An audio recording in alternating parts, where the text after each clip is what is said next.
you don't have to marry the person. When you get married, you're all in. You don't get married with the idea that you're going to get a divorce, right? But fortunately, with consultants, they should be able to walk in quickly understand, but prove their worth. You'd be surprised how many businesses hit a wall when they get to the $2 million mark. In a sense, they just kind of start failing. And it's not that they fail completely as much as they aren't able to scale what they've done up to the point that they hit 2 million.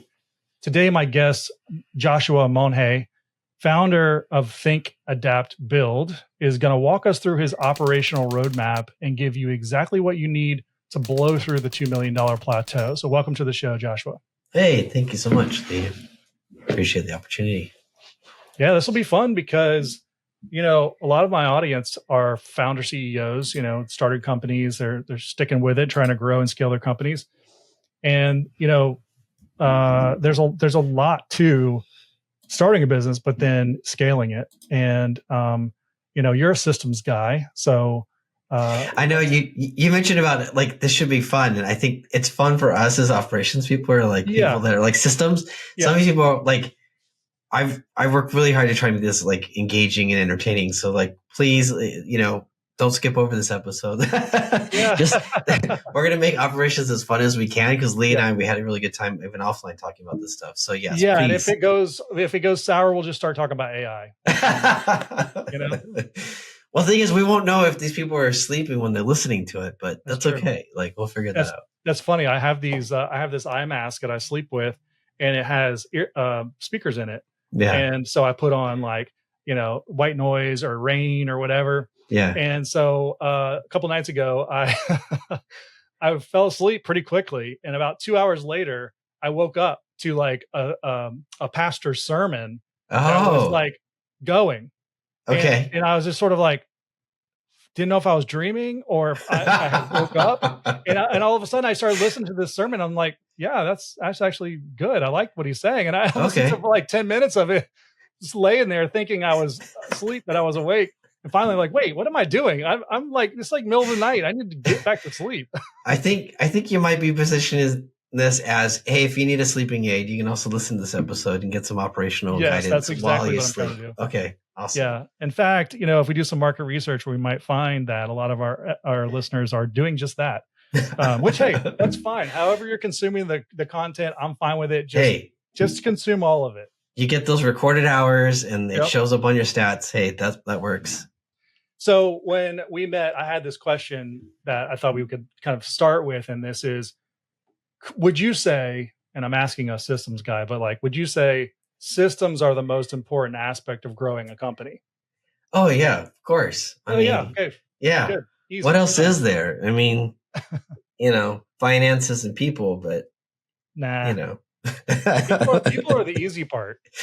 Oh my gosh. Well, I was on a podcast the other day and it was a people-centric one. And I was like, I appreciate being on the podcast, but you realize you invited an operations person, and they're like, well, why is that? And I was like, well, people tend to get in the way of processes. So I just want to start off there, but no. Sure. I mean, all joking aside, no, we definitely need people in our organization. We need finances. We need those other components. But I think the conversation that we were having was, when you look at growth and the trajectory that you're going down, at some point, the people and the money is you can't just keep adding that to the equation of what the business is.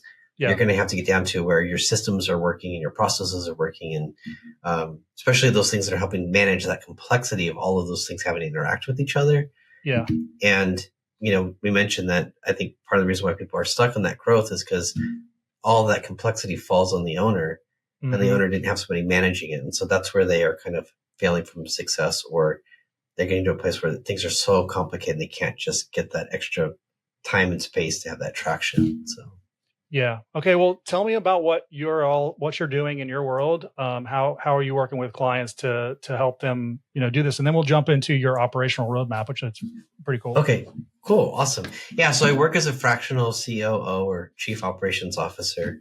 The idea is that basically I'm kind of jumping in the car, with the CEO, sitting right next to them, guiding them, helping them, kind of giving them some ideas of their vision and what they want to do, and how they can formulate that into some tangible, tactical, day-to-day elements. I'm usually trying to get them out of the day-to-day pieces. And so, again, I don't know if you've ever taken a car trip with someone that is also opinionated and, is contributing to the overall experience. Well, Yes, that's what I I have. do. Yeah. So the CEO, when you hire people and, if you have a hierarchy and they're, on the front end of an organization, they tend to be concerned about getting fired and doing a good job. And so it's hard for them to give feedback. And sometimes it's hard for them to say, hey, I'm overwhelmed right now. So as a COO, I'm there to say, hey, listen, I think the team is looking like this, or I'm noticing these components, or, as much as you think it's the team problem, there really is a cultural problem, and you're the CEO and you've kind of led the culture this way. And so you get to have that real conversation with them. And then because I'm a fractional COO, I understand there's on-ramps and off-ramps for my engagement. So my advice is full candor, full disclosure. And, if a CEO wants to fire me because I told them something that they didn't like, but it's true and I have the data and I show them exactly, that's okay. I'm not going to, that's not what you're paying me for. And if you don't like it, then I don't have to work for you. And I can go to the next thing because, good expectation to set on the front end, because I'm almost assured you've had those conversations before. Yeah, and it's like, hey, I'm not a good fit for you, so I think it's time for me to exit, and it's okay because my whole discipline is I have a business that helps businesses get their business operationally sound and organized. So that's okay. If it doesn't work out, I can move on. So a little different than consultants. Consultants tend to look for longer term contracts, hold on to things, and really try to advise and help and guide without so much of the responsibility, without so much sitting in the seat. So, so that's what I do. Awesome. Yeah, and I do that through process mapping, process visualization. I help build operations books, and then I can also do operations audits. So very specific, tangible kind of, hey, I want to see something get done. That's, sign me up. I'll jump in and help move you down the road. That's cool. When you work with clients, what's your end goal, or what's the outcome you're looking to achieve with, and specifically founder CEOs? Yeah. So kind of, it depends. I have econ brain. So for me, it's it depends. Okay. So what's their version of success and what do they want me to do? I'm actually putting a proposal together right now for someone that wants to look at exiting their business in the next 5 years. And so great. Do we have all the infrastructure in place? Are you actually able to sell the business because it's built in such a way that you're an absentee owner? And so we can show somebody, this is how the whole thing is made. This is how the money is made. This is how all the recipes of everything that needs to happen to make this business run. We've got that complete. The founder is not the linchpin for everything. They're not the choke point for everything. And so, yes, this business can sell because someone can go, oh, okay, I can pay X for this, understand it makes Y, and in Z time, I'm going to break even. Or I could fix a couple of things and make this profitable even quicker. Perfect. So I'm going to be working with them to do that. She's already on her way, by the way. She called me from Florida, because she took the last 3 weeks to go travel. And I found out she travels every couple months. So there you go. I'm like, hey, listen, you're in a better place to sell your business than most people. I was about to say, it sounds like even if someone's not looking to sell, just being able to sort of be what they call an absentee owner, sounds like you could help them with that too. Yeah. So that's one aspect of what I do. The second one is looking at their cash flow. Maybe things are going okay and you're making money, but you're not sure where it's going. And there's just all these inefficiencies and your team is spending way more time, way too much time, wasting time. And so you're like, man, do I need these 10 employees, or do I have, I have all these systems. So trying to clean those things up, get things really documented, really cleanly, get your processes figured out really nicely, how things interact, look at job descriptions, kind of all of those components, and then see where we can make some efficiencies, make some gains. So then the short-term or immediate impact would be that cash flow. You would all of a sudden see oh my gosh, my money's going a little bit further, or we fixed a couple of things and we're answering the phone more, or we're responding to people faster. And so we're able to get more work done and make more money.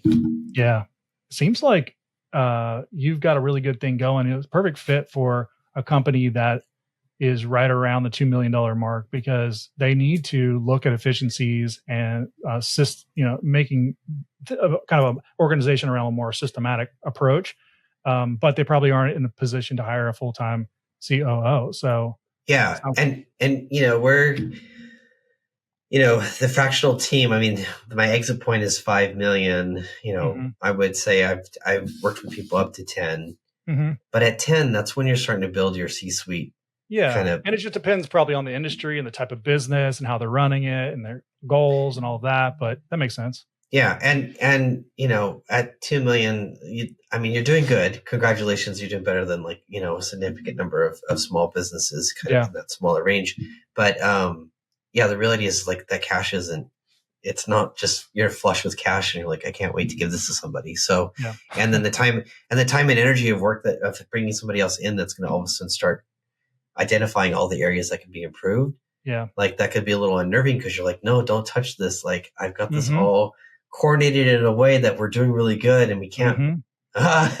So then I have to deal with that and then make those little tweaks and changes. And so I work on a very incremental way as opposed to some people that might come in at 20 hours a week, 30 hours a week. But then at that point, that's like having somebody move into your house that's remodeling your house while you're living there, they're living there. And Yeah, no, it makes sense though. I mean, you're a founder, you blood, sweat, and tears plus putting in building a company. You don't want somebody to come and wreck it, trying to fix it, but or improve it. So I get that, but it's good to know you can kind of take small bites.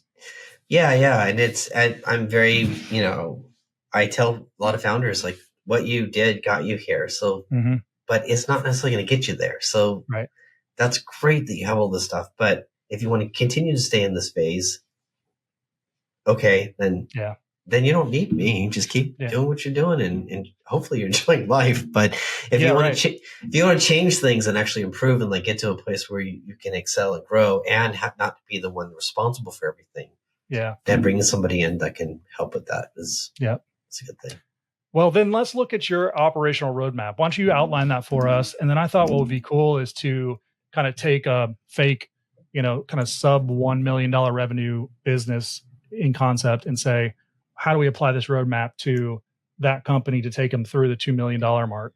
Yeah, that's cool. Okay. So, and we'll put a link maybe in the show notes or something to this. Yeah. So the roadmap basically, this is all built on the idea, and I think you've experienced this too, right? When you talk to a business owner and they're like, well, you don't understand my business because, I'm not like everybody else. Okay. But at the core, every business has kind of a basic framework. And so with the roadmap, I'll go really high level with it first.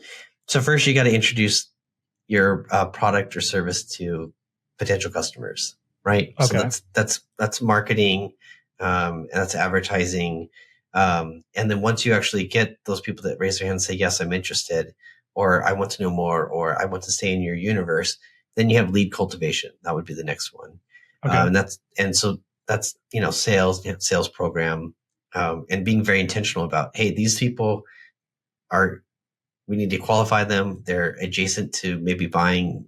We need to spend more time and energy with these folks and get these people to say yes, or know if they're the right people to say yes. Once that happens, then the person needs to come on board or needs to be brought on board. And I think this is where a lot of businesses, when you want to look for where's the holes in the bucket of the business, how they bring people on board kind of sets the pace for the rest of the experience. Yes. And so that's the reason why I've kind of put that as number 3 is the onboarding or ordering, depending on the service or product, obviously. Sure. And then the onboarding process and what does that experience look like in that customer journey and that's where we're going to start the customer journey phase. What does that look like for them? And what's that first kind of experience that they get in that first win? So, and it's hard even for myself because, I usually start with a 3-month engagement, but I'm always trying to find these little wins that I can start stacking up. So the person gets excited, not having to wait 3 months to get a final result.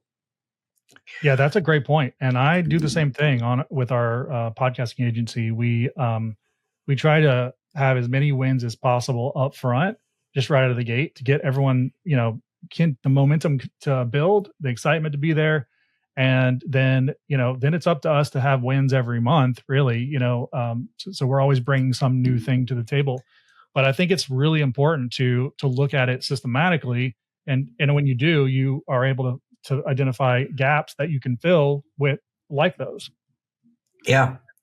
And so, all of what I've just outlined, just even those few steps, it's all the stuff before you actually have to do the service. And Yes. so that's kind of the next high level process is the service fulfillment. So what does that look like? Or product fulfillment if you're selling something, product. So what does that whole experience look like? And for those things that take delays or take time or take, additional information from the client or customer, building those expectations as early as possible, letting people know that, hey, this takes X number of weeks or whatever. Great, but then don't have radio silence during that time. Like, what kind of follow-up can you do or check-in or those kind of things while you're doing the fulfillment? And if you do need additional information, make sure that all the information you capture is as early as possible. So then you're only asking the customer or client once, hey, I need all this information. Like, please provide it to me. And then once you do that, then it's basically reporting and documentation. So like once it's done, what's the report out? What's the wrap up? Or, for myself with the 3-month engagement, we tend to like look at, okay, what did we get done? What have we accomplished? What did we have on our list? What were things that came up? And we review those. And so that's another process. And then the last part is the lifetime marketing opportunity. Just because somebody bought a product or service from you, unless they're on a continual process, we have a lifetime value and you're extending it beyond the initial work that you did. Once they're happy and they walk out the door, great. Did you get a testimonial for them? Did you, can you do a case study from that? And then can you continue to market to those people? Maybe not that they're going to buy again, but they're aware of you and they remember the experience. And so they'll be a high probability that they'll refer you or connect you to somebody else to be like, oh yeah, that's right. I had this really great experience with this, estate planner. And obviously I don't need another estate, but Bob, my friend needs one and you guys did such a good job. And I just got a newsletter from you guys. I should connect them. Yeah. So there you go. Awesome. So that's the roadmap. That's if you can explain all of that and have all that documented, I think any business broker would be very excited to sell that business because you actually understand that client relationship and that customer relationship, the whole pie there. Yeah. And I'm on your website looking at a version of what you're talking about, and we'll have a link down below if people want to go and check it out. But so I assume then now if we look at like a makeup business, a fake business that's doing about $750 in revenue, that you're probably going to go back through that and say there are key points that you've found in the past that should be addressed first, second, third kind of thing. Is that kind of your approach? Yeah, that's exactly it. Because the idea is usually when I meet people, they're usually like, hey, listen, I'm succeeding, things are going well, but the wheels are on fire. The wheels are coming off, the bus is on fire. I need help. Yeah. I'm like, okay, great. So where are the fire points? And they tell me where to go look. And they're like, okay, the kitchen's on fire. And it was like, okay, but it's the stove that's actually causing the problem. And so let's go turn off the gas. Yeah. Right. So I have to listen to what the client's saying, but I understand the mechanisms of how things work. And so sometimes what gets presented to me is a symptom and it's not the cause. And so I want to try to deal with causes as quick as possible. Yeah. So that's one thing that I usually do. And so sometimes it's things like, man, nobody answers the freaking phone, when we're in the office. Okay, great. Let's get a phone answering service. And let's take that off your plate. Yeah. Is that the most mission critical, most thing that's incapacitating the business? No, the fact that the CEO has to be the one that everything runs through is, but this is a pain point for the CEO right now. Great. Let's get that pebble out of your shoe. Yeah. So you can keep running. So then going back to that map and why we use it, then the other part is, what's the risks that's associated with this? So let's say you have a stellar salesperson and you have a stellar CSR team that, they're just crushing it. Customers love both of them and they're great, but nobody wrote down what they do. Nobody documented their processes, right? Yeah. All of a sudden from a risk analysis piece, they walk out the door, there goes your intellectual property and there goes your Yes. business. Yeah. And so anyone listening, if you're like, oh my gosh, thank God for Cindy or Mark or whatever, Yeah. without them, I couldn't have a business. I'll tell you right now, you need to document your processes and you Yes. need to, listen, I like stellar people. I'm not suggesting that you replace people, but No. I am the operations guy that if something happened to that person, can that work and job still get done? The answer is no. You need to fix that because that's a risk in your business. Yes. And when you go to sell, you don't even know that that person's going to go over to the new person. Maybe they don't like the new owner and then they quit. So then all of a sudden you just sold something that bottoms out because it was all dependent on that one person.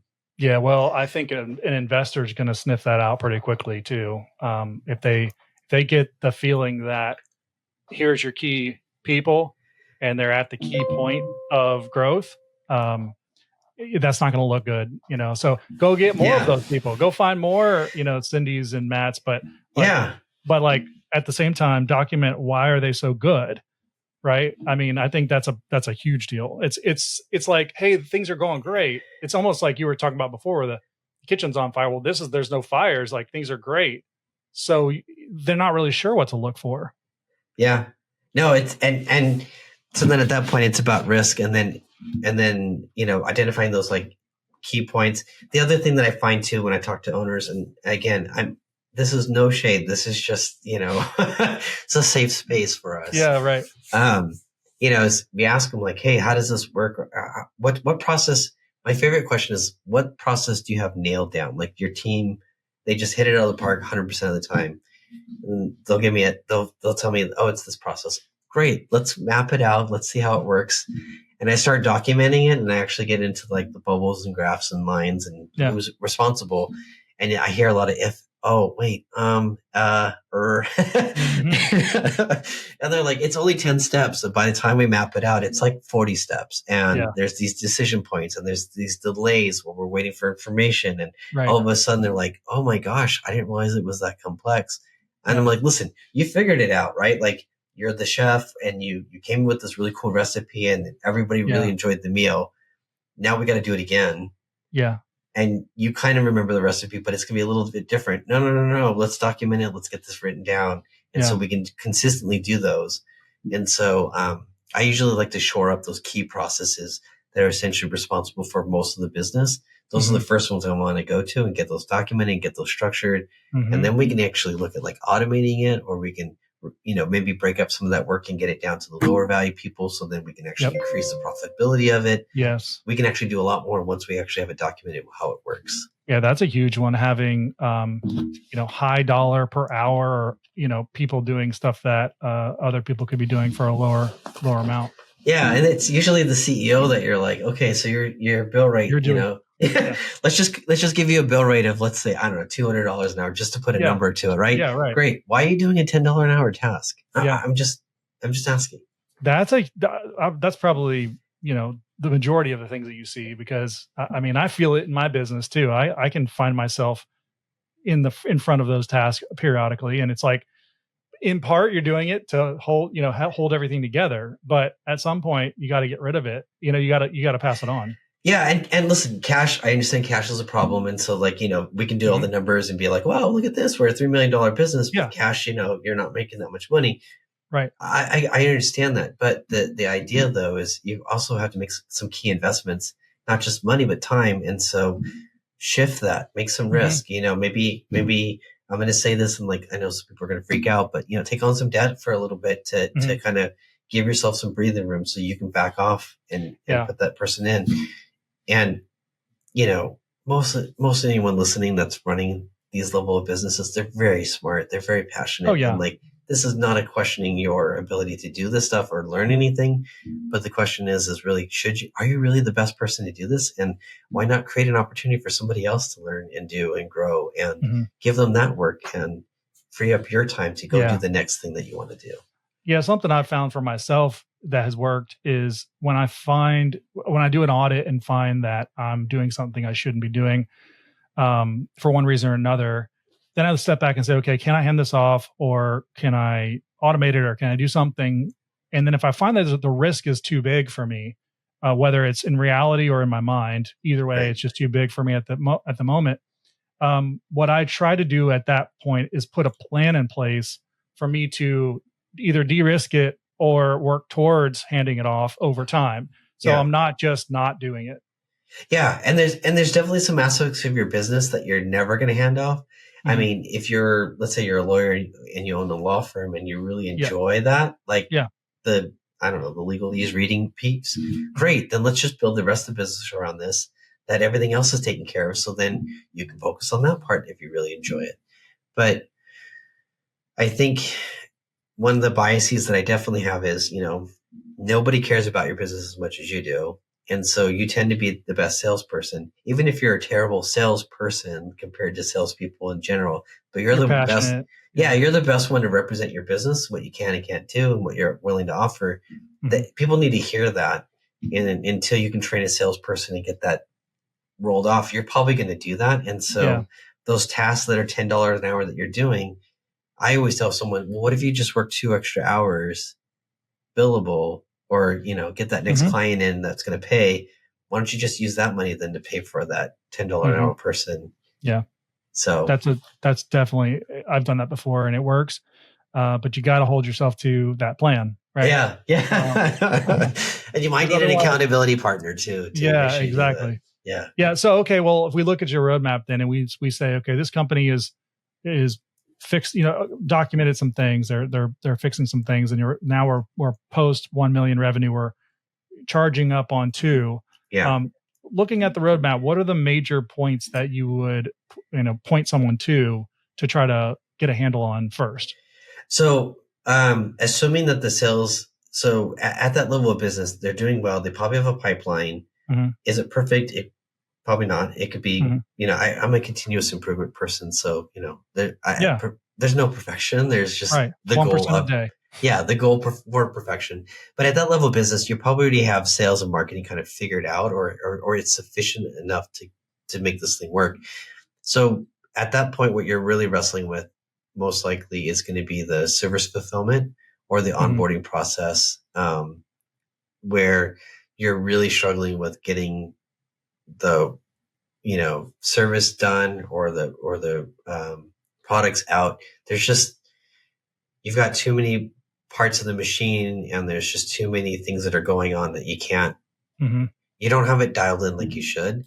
And so one of my clients, they do lead generation, and he had a team that a lot of the processes, it went through multiple departments. And so what wound up happening was members of their team were like, hey, listen, since we have to do this and we also do this other, we do process A and we do process B and process C, we kind of like mush these together. And so they created what I would call the hidden factory, where they're doing processes and procedures that we didn't have documented, we didn't know about. And so all of a sudden things are taking longer, and like, you're like, wait, why didn't you follow up with the client on Tuesday? Or why didn't you get this done by Wednesday? And all these weird things. And so that's where the getting in there, and, it's kind of like a big ball of yarn. You've got all of these things going on with all these different people. And so now you're like, well, which string do I pull to start to fix this? Sure. And so that's where we would come in and just start mapping it. And then, and the funniest thing is when you start doing these process maps, you're like, well, who's responsible for this task, to make sure that this part gets done? Oh, well, that's sales. And then you go to the sales department, like, no, that's customer service that does it. Great. I just proved to you that there's obviously everybody's not running on all fours and everyone knows exactly what's going on. And then that is exponential, because now you take all your processes and everything you're doing. So a quick win for us usually is just trying to figure out 2 or 3 of those key things that we need to get done, keep the customer happy, keep fulfillment going, and keep the process going, identify where those bottlenecks are, and then go address those, usually by mapping those and figuring out where that frustration point is, and then addressing that and then unpacking it. So when you're doing this and you're unwinding everything and getting kind of to the core issues, do you usually find that the core issues are simple fixes, or are they big things? Yes and no. Okay. I mean, generally, like, I would say most of it, they're just small things. Like, everyone's like, oh, our communication is perfect. Okay, great. So when you sent this email and it was missing details about the client information and you guys went back and forth 8 times, how was that efficient, right? Yeah. Oh, okay. Hey, what Yeah. if we just had a little checklist? Like, hey, before you send, I think I gave an example on my website of a process that I mapped, and it was taking an application, right? So the sales guys out there, they do their sale, and then they take the client information, fill out an application, and hand it over to CSR. Well, the first process I set up was, the first question is the application 100% complete? The answer is no, but by then it's already in the CSR's field. So then they have to like not only do all of their processing work and all of the follow up, but now they have to go call this person and try to get And the information finalize that's it. missing. Yeah. Yeah. So then it causes a delay. So then what we did was, like, a simple fix would be salespeople can't submit an application unless it's 100% complete. Yeah. Now all of a sudden that's a small change, right? Like, you think it's the most, yeah. Yeah. And if you tie their incentive, their commission to it, it's going to get done. And so then all of a sudden, sales guy's like, "Here, I'm going to give you this," and like, "Oh, that's missing these fields. I can't take it." The sales guy, what is he going to do? Jump on the or salesperson, sorry. Yeah. They're going to jump on the phone and go get the information, and that's going to get solved within the next 5-10 minutes, as opposed to sitting in the CSR's stack of work they have to do, and eventually they're going to get to it. It's a classic situation with salespeople. If they're good. We just lost our salespeople audience because they're like, oh, why are they hating on sales? Yeah, no. Yeah, they're like, stop talking about how we don't like details. Yeah. So then, and here, I'll give you another. On the other end, I actually talked to a business at 35 million, and they were asking me, like, Joshua, what tricks do you have to get the salespeople to enter information into the You're like, let me see. I don't know. Yeah. Enter it into the CRM, and it was like, I asked them, I was like, well, why do you want to have them put the information in the CRM? So we have all the updates and everything else. Okay, great. So then what are you thinking? They're like, oh, we're going to take a 2-day training. We're going to take everybody out of the field and we're going to train them on how to do this. And I was like, let me just give you a nickel's worth of free advice. How about you don't do that? No. You hire a sales support person that their job is to take whatever, pardon my French, whatever crap the salespeople are throwing at them. Yeah. And they basically process everything to get that done. So your salespeople are still in the field, still doing their work, still selling, because you don't have a sales problem. They went from 6 million to 35 million. So not a sales problem. Not a sales problem, no. So don't slow them down. Right. Get support to them to fill that gap. And that gap is not training that team to burden them more with whatever. No, that's the classic, consultant solution answer where they say, it's not I'm not worth the amount of time I spend. It's more of the solution or the answer that I have. I have the experience and expertise and everything. And it's there's this story about there was a problem on a submarine, and the guy goes, you probably heard this before, and he knocks on a certain part and he's like, okay, I know what it is. It's this. And they said, well, that took you 30 minutes. He drew a little X on it with the indelible marker. $1 million or something like that. How can you charge that much for so little time? And it's like, it took my whole career trying to figure out where that thing was. And that's how I know where it is. And that's true there. And probably, lesser terms, it's, don't go spend what will be the tune of $50,000 plus. Yeah, I was gonna say I saved you guys $50,000, so you can cut me a check for 10% of that, and thank you. 10%, I'll take it. Just go hire a 20+ hour support, and they'll be happy, and everyone's happy, and then call me for your next problem. Yeah. No, I mean that's the interesting here, and I'm sure the great thing about people like you is that you see so many patterns because you work with different companies. You start to see, okay, let's see, is the founder the bottleneck? Because a lot of times that's the case, that's the way it works, right? That's the why they're there. It's not really a negative thing unless you let persist. So no, it's fun. I mean, and that's the nice, like you're saying, that's the nice thing about being fractional, because someone's like, well, what does a meat producer have to do with a high-end interior designer that has to do with an environmental consulting service? And it's like, well, you wouldn't be surprised how many times I get to share stories. So I'm like, oh, wow, we had this really unique problem, and like, this is how we solved it. And by the way, that solution's transferable. So here you go. That's a lot of fun. Yeah. for you and for them to be, have their mind opened up to the fact that there's similar problems going on around. Yeah, and I think that's where people get stuck because they're all of a sudden they're in the industry. This is how we do it. This is how it's been done, and this is and then all of a sudden you're like, well, have you tried looking at it this way, or have you tried looking at it this way, or you say this is the goal that you're trying to achieve, and these are the outcomes you're looking for, but really you kind of have those switched around, and so what do you want to do about that? And then also people are like, oh yeah, I see. Well, see, that's what's great about having someone come from the outside is the expertise is great, and it's where you're going to find solutions, but it's objective. Yeah. You are coming in and saying, oh, look, I'm seeing something you can't see because you're in the mix. Yeah. Although I have to say, occasionally I do hit a sacred cow. So I'm like, oh crap. Like, you get in the organization and you're looking at things and you're like, oh, if we did this, this could be great. And they're like, no. That's Murray. Murray's been in the job for 20 years. And like, don't even speak the name. Yeah. Don't touch the inventory system because he's the one that does it. And like, oh my gosh, if he gets mad, he might actually leave and then we're screwed. Yeah. Wait a second. Like, what? Wow. Let's kill that under that. Still fine. Yeah. And then they're like, hey, can you go feed Murray? And like, can you try to get Murray to do this, like participate? And like you work at a zoo. Yeah. Well, I mean, and go around to all the exhibits. Because sometimes there's those sacred, I didn't mean to call Murray a cow, but you know what I'm saying? Like there's just those like sacrosanct things, and that's fine. I mean, again, I think when maybe just kind of a piece of advice when you're hiring a consultant too is, how careful do you want them to be? What do you want them to actually do? And then maybe give them a little bit of a roadmap so they don't run into the pitfalls of like, Yeah. And do you really want to hear what they have to say? I mean, it's sort of like going to counseling to some degree. Like you're here to solve this problem, but you're probably going to end up seeing it's not that problem. And are you open to that? Yeah. And if you want a yes person that's going to be like, oh, you're the greatest. Like, don't worry about it. There's plenty of them out there. Oh, seriously. Yeah. Just throw a rock. You'll hit one. No, you want some advice.